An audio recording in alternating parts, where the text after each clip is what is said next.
Blog Talk Radio.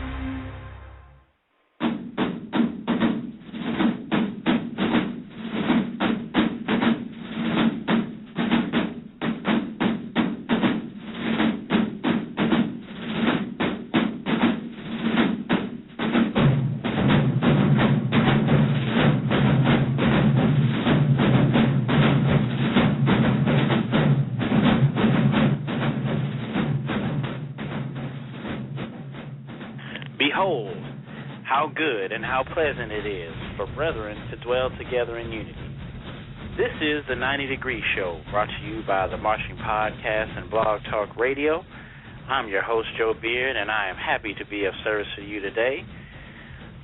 Today is August 12th, 2012, 3 o'clock here on the West Coast, 6 o'clock there on the East Coast. We are in part 2 of our discussion today on the Capital City Classic. Actually, the former Capital City Classic, with our co-hosts Maurice Bailey and Chris Jones. I know we got one of them on the line today, and I know the other one will be joining us.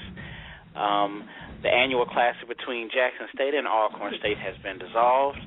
Alcorn has pulled out of the classic to become the home team and bring the game to Lorman, Mississippi. And today we continue the discussion about if this is the best thing for both schools involved. We really want to hear from you today at 718-664-6025. That's 718-664-6025. Especially you Alcornites. If you're out there listening, we wanted to make sure that Alcorn gets a chance to represent and tell us how they feel more than what was presented last week. You can email the show at themarchingpodcast@gmail.com or tweet us at marchingpodcast. I have somebody on the line today. Who do I have on the line? Is this Maurice? Yes, it's Maurice here. Okay, Maurice, what's going on, man? I think Chris Jones will be joining us, but we're back to talking about the Capital City Classic today. We'll just keep the discussion going and give a little background. We pretty much were talking about the venue being small. Alcorn was pretty much saying that this needs to change to be a home game for them to help with recruiting and help with building their program, building their school. And we already have some calls for some people to go in and talk about it. We'll just keep the discussion going. We have someone from the 313 area code, and we also have someone from the 314 area code. I think 314 called us in first.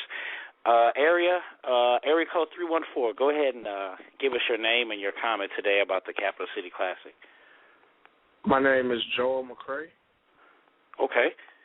And I'm a recent graduate of Jackson State University. Okay. I was also a member of the Sonic Boom of the South. And I feel like it's just been traditional for the actual Capital City Classic to be in Jackson. Mm-hmm. I mean, why move it? I'm not understanding. Alcorn has a very good traveling fan base, and it would actually help recruit people from Jackson if they came to Jackson to play. So I'm not understanding why you would move it. That's actually a really good point. Their point was that they feel that they would like to get a chance to make more money. And also, too, I think it's a kind of a love-hate relationship type of thing going on because, they wanted to make it about, building Alcorn. But Maurice and I talked about it last week. It looks like maybe it could be some possible grandstanding going on. And with the new president, the new AD, they even have a new football coach as well. So I think that they're just trying to, stake their claim and trying to change things. I really appreciate your point, man. And are you from St. Louis? Yes, sir. Okay, yeah, that's my hometown. I really appreciate it, man. I really appreciate the call and hope you become a regular listener. We'll keep the calls going. We have someone from the 313 area code. Please go ahead and give your name and tell us your question today. Joe Beard, how you doing? It's Troy Milton, your crab brother. What's going on, Troy Milton? How you doing, brother? What's going on, Joe? How you doing, man? What's going on, Maurice? How you doing? Great. Okay, yeah, go ahead and please give us your comment today. First, I wanted to say that I listened to the show last week, so I'm familiar with the conversation that was already taking place. And one thing that I keep hearing people saying is, why are they moving the Capital City Classic? And I think what people got to realize is that they're not moving the Capital City Classic. The Capital City Classic is being dissolved. So, but logistically, I think it's a horrible move on Alcorn's part. I don't think they're gonna get the fans to come out there. I don't think that they have what it takes to, actually hold a game that's gonna be of, the magnitude or size that the Jackson State Alcorn rivalry is gonna bring. And I don't think they're gonna make anywhere near the money that he's expecting to make, especially if, as you guys stated last week, he's talking about raising the ticket prices. I think he said, what, $45, $50, did you say? Mm-hmm. Yeah, I don't see it happening. I think it's a horrible I agree. move. I agree. What do you think about that, Maurice? I think that raising the ticket prices is something they're going to have to do if they're going to make the money that they want to make. I think it was a no-brainer that they were going to do it regardless. But the way I look at it is, going to bring as many people as they think they're going to bring. I think that they're thinking if they're only going to get 22,500 tickets sold down, because that was the discrepancy, then they'd rather have it at home and sell those same amount of tickets that they think they're going to sell, like, because their stadium only holds 22,000. They're thinking, I'm going to sell these amount of tickets, but we're going to double the money, so the people who are paying will make more money than they're making in Jackson. And that's basically the strategy of it all. But, okay. We have someone else. I also email from one Alcornite that emailed onto the marchingpodcast.com. Hopefully there's some people that are out there that are on the internet now listening. Hold on, Maurice. Hold on. That they did.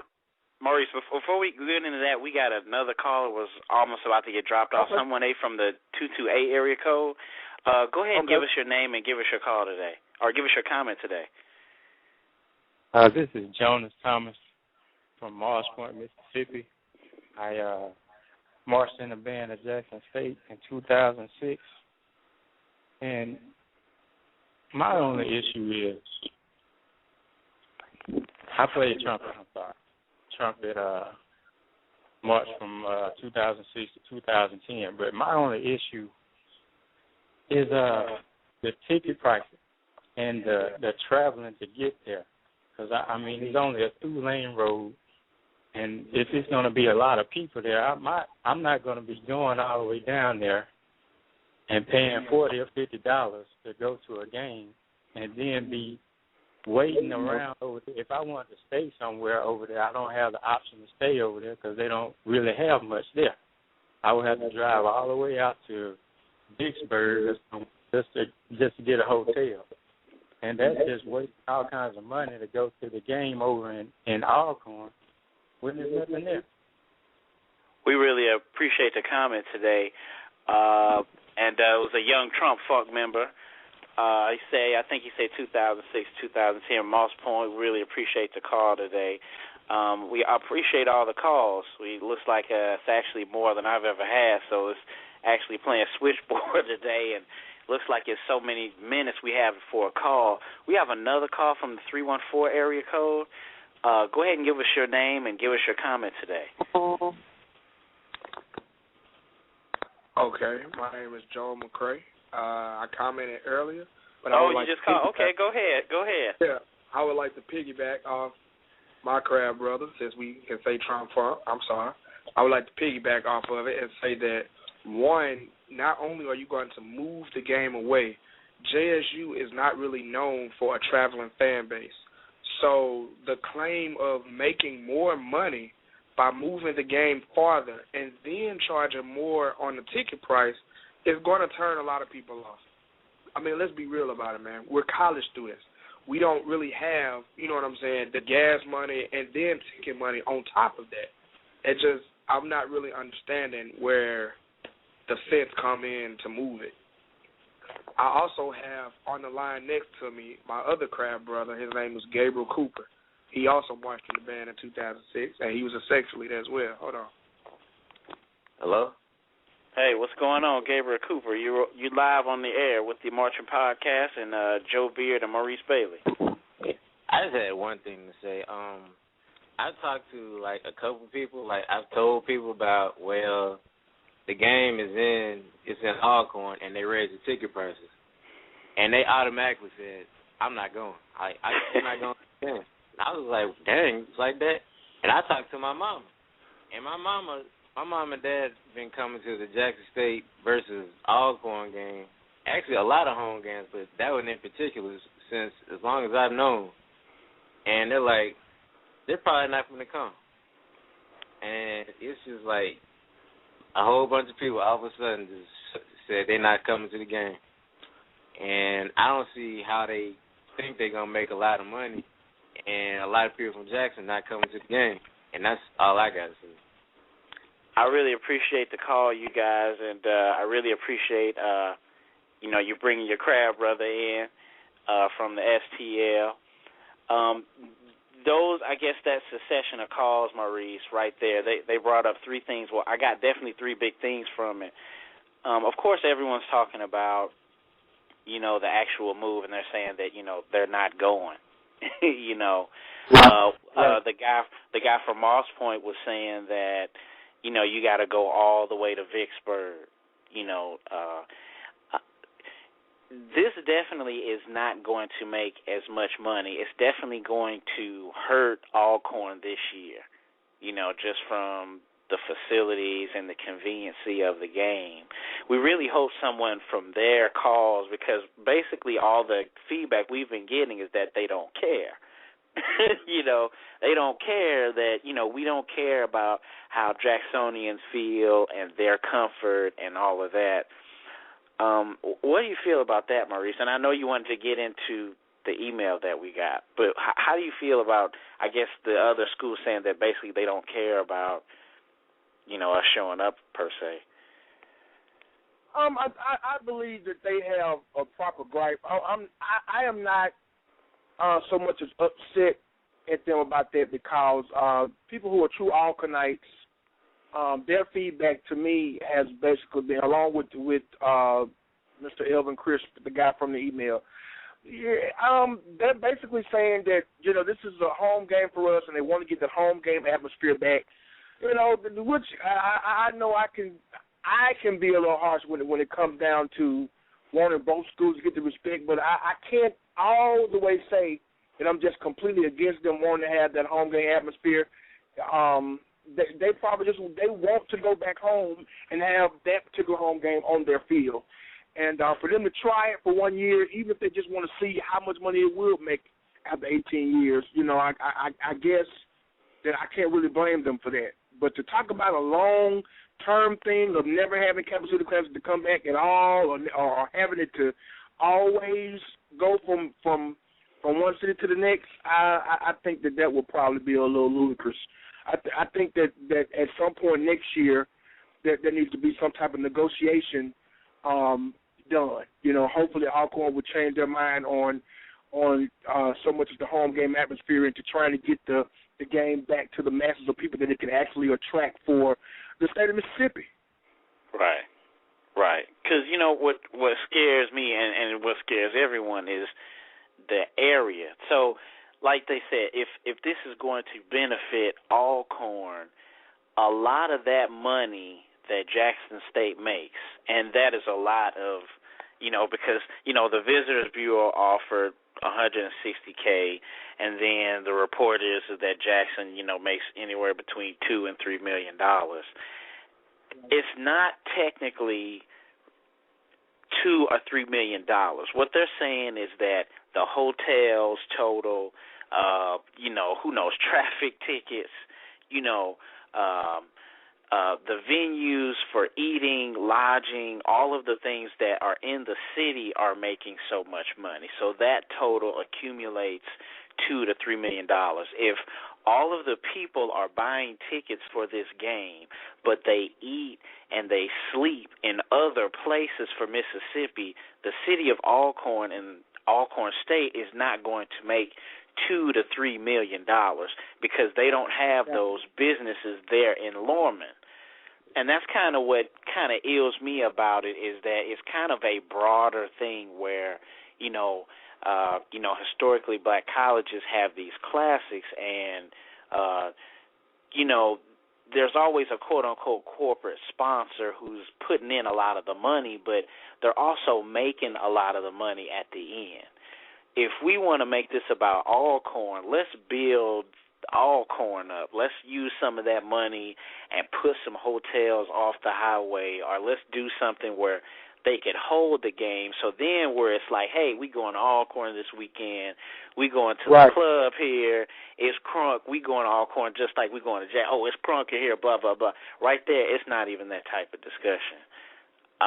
We should have another call from the 404 area code. That's Atlanta, I think. I can't remember. Go ahead and state your name and your comment today. Hello, you're live on the air.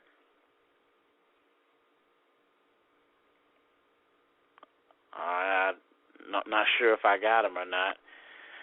Maurice, tell me. Yes. Hello? I'm still here. Oh, okay. Yeah. We can't hear this person, or they got me on mute or something.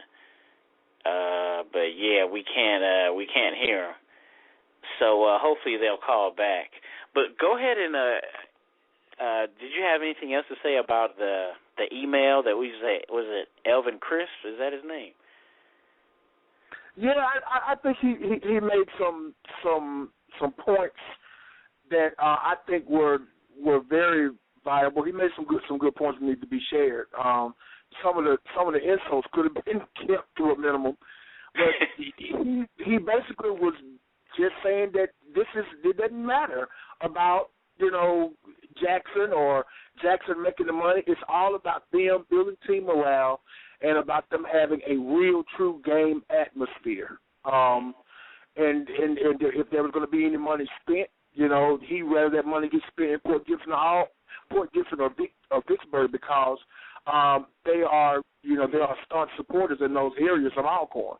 I think that was a little sideways, because there are many, many, many Alcorn graduates that stay in the city of Jackson also. Mm-hmm. Everybody has a right to their opinion, and he made some good points, when he said that.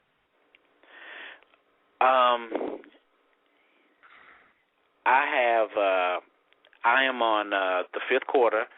I'm a JKB 9703. That's JKB 9703 on the fifth quarter. And I talked to a couple people other than the Chris email. There was one, DM4 Life, and I guess that's the only Alcorn representative we have right now. But his response, I'm not sure if he listened to the show or he commented on someone has been putting the topic of discussion on the fifth quarter, and he wrote back to me. He says, the game starts at 1 and ends around 4:30ish. That is enough time for you to make an hour drive back to Jackson and eat and go to the club. If it was the JSU versus Southern game in Jackson, it takes you 30 minutes in traffic to leave, and then another 35 minutes to an hour for a wait time at a restaurant.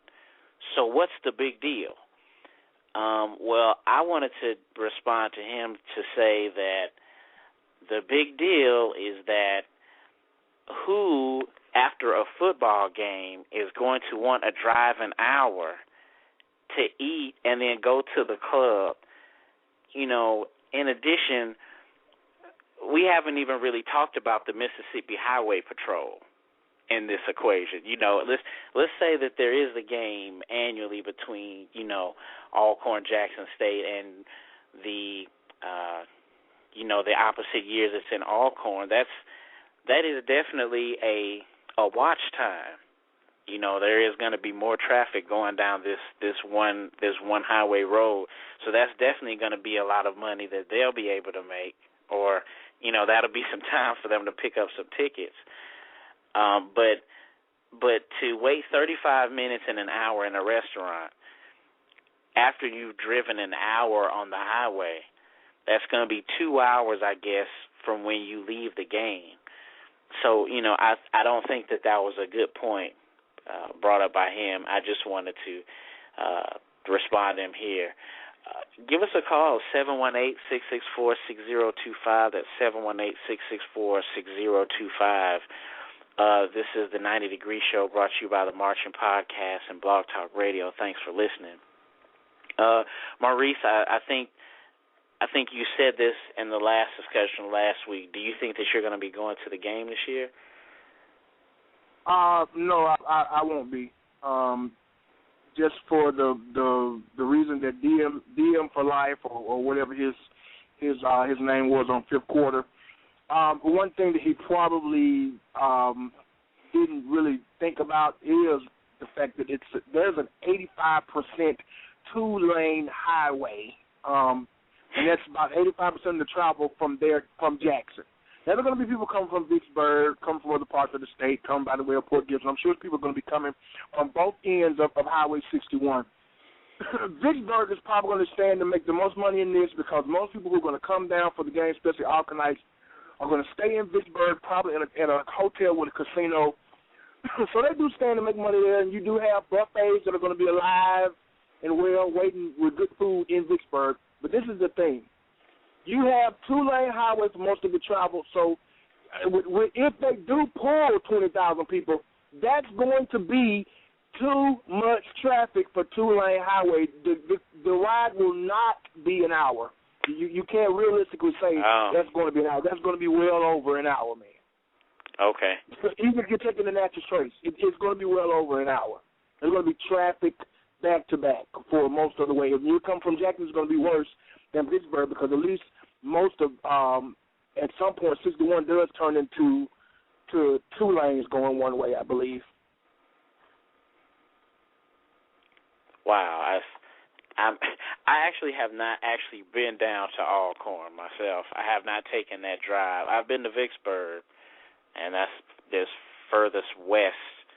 The ride is mostly rural. It's mostly just you got trees and houses sitting off from the road all the way down there, and then when you don't have those sitting off from the road, you just have basically mostly wooded area. After you pass by Hines Community College in Raymond, you basically drive another little piece of just houses that are sitting on basically wooded area property. Then you get to Port Gibson, you get a little city there, but you're still on a one-way street going there when you turn on 61. Once you turn on 61, you're straight down to go to Alcorn. But still, when you're even on that road, you're still going to be on a one to maybe two-lane highway at some point getting close to Alcorn because they have kind of they beautified the campus and they kind of made the commute a little bit better by widening the roads and stuff out. But with all that traffic, it's going to be a good. It's nowhere near. Well, I think somebody mentioned, if people can park at Murrah High School and walk to Jackson State Stadium, man, that is nowhere near the commute you're going to have at Alcorn because they don't have any real parking on the outside of that stadium. We got a caller here from a crazy number. I'm not sure. We'll see what's going on. Caller, go ahead and state where you're calling from and your comment today. Well, this is a crazy number because I guess I just chimed in, and I guess I'm trying to check out what you all are saying. But this is the infamous Zeus that's been on the fifth quarter for quite a while. Well, from got an Alcorn. All right, man. I appreciate the call today. No. Well, I'm not necessarily on Alcorn side or Jackson State side like I I respond in my in the post, man. I don't have a horse in this rodeo. Okay, I remember now. Okay, Zeus. Okay, yeah, I remember now. Yeah, I'm just speaking in terms of just sports and how uncomfortable it is, for the home team as opposed to the visiting team. I know that many classics, as being members of HBCUs, we know how important it is to be a part of or to be associated with classics and the history, but just just judging from the history of Alcorn and Alcorn being a rural university as opposed to Jackson State, you can almost see how Alcorn is just trying to take advantage of their home field advantage, if you will, and not really caring about the publicity of the CCC. But I can understand how both sides, how really Jackson State and the majority of people that attend that game are complaining with the possibility or the prospect rather of the game being quite uncomfortable, being at Alcorn Stadium. So that's been the gist, man, of the forums and the discussions going back and forth on the fifth quarter. Yeah. So. Yeah, well, we appreciate the call, man. What do you think? And, Maurice, we're getting close to that ending time. And, Zeus, I'll ask you before we have to go, because it looks like you have a little bit more time on the air before it cuts you off. What do you think is the best solution? What do you think that is the best thing to do if we could do something to benefit both schools? What do you think we should do? That question's for me? Yeah, you and Maurice, we're going to try to wrap up the show, just I guess with some type of solution. Well, here's the thing. I think when we speak in terms of classes, the bottom line is financially, who does it benefit? Fans are a part of it, but historically, universities are trying to find out how are they going to benefit financially from it. So like I've been saying in my post, man, it just appears that Alcorn is taking a back seat to financial gain. I don't know what the financial take was on the CCC. I don't know what Jackson State is, but if anyone can find out, go to the root of the financial, what Alcorn's financial gain was. That's where most of it lies, man. Because it seems as though Alcorn is just so unconcerned with appeasing Jackson State in this game, man. They're trying to reclaim their glory, which is understandable. But at what cost are they doing it? So in some of my posts on the 5th, that's what I was alluding to. If anyone takes the time to find out what the financial gain is for both universities, then that's where a lot of the discussion can take place. Well, we really appreciate it, Zeus. We really appreciate that call. Maurice, I'm going to let you go ahead and wrap it up before the end. We got 90 seconds. What do you think is the best solution for both schools? Well, I think Zeus made some very good comments. I'm glad he did call in. He made a very good point about, classics being about money, and I think that the thing is that the Capital City Classic not having a lot of sponsorship, if any, for the past few years was part of the problem, and it just goes back to Alcorn State University basically making their stand and wanting the home game field. And when I say field, I mean FEEL. They want to get their home game field back, and they want to have that stadium full of all their fans, hopefully with the type of intimidation that will be enough to win the game. Well, I appreciate it, Maurice. Again, I really appreciate you doing the show with me. This is a really good topic, and I'm sure we could have got into it more, but with allotted time, we do the best that we can. We want to thank Zeus, and we also want to thank the Yum Trump Funk and the STL, Troy, my crab brother. Check out the website at themarchingpodcast.com, and remember, the eye is a better pupil and more willing than the ear. Advice may be misleading, but examples are always clear. See you next time.